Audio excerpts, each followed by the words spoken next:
इसकी सहायता से बच्चों से अलग अलग तरह का चित्र बनाना, त्रिभुज बनवा लेना, सिक्कड़ बनवा लेना, वृत्त बनवा लेना।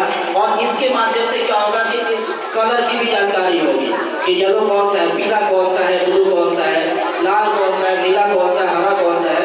और ये बच्चों को जो सिखाने वाली बात है पैटर्न।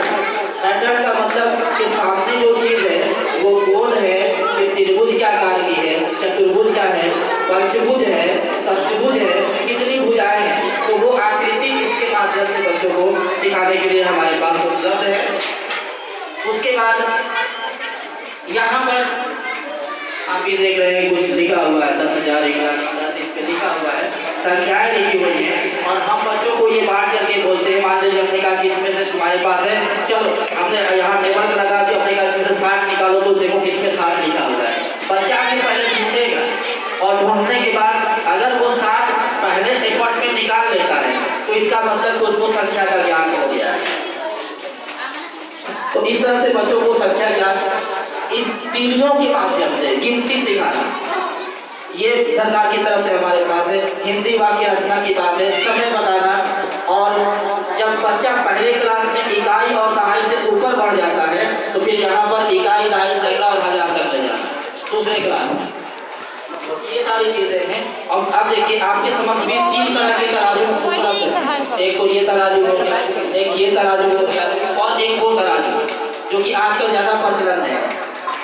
उसके बाद एक चीज होती है, हम बच्चों को कोई सामान लेने के लिए भेज देते हैं और साथ में पैसा भी नोट पकड़ा देते हैं। बच्चों को बहुत से बच्चे ऐसे उनको पहचान नहीं कि हमने कितने का नोट लिया हुआ है, तो उन बच्चों को उसकी पहचान कराने के लिए ये भी आया हुआ है।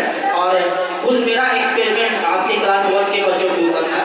हमने 2 दिन बच्चों को खड़ा किया और हमने उनको बांट दिया खेल खेल में। हमने कहा तुम लोगों के साथ खेलते हैं। कुछ बच्चों को हमने नोट बांट दिया, शायद वो लड़कियां यहाँ पर हैं भी, 1-2 लड़कियां हमको दिखाई पड़ रही हैं।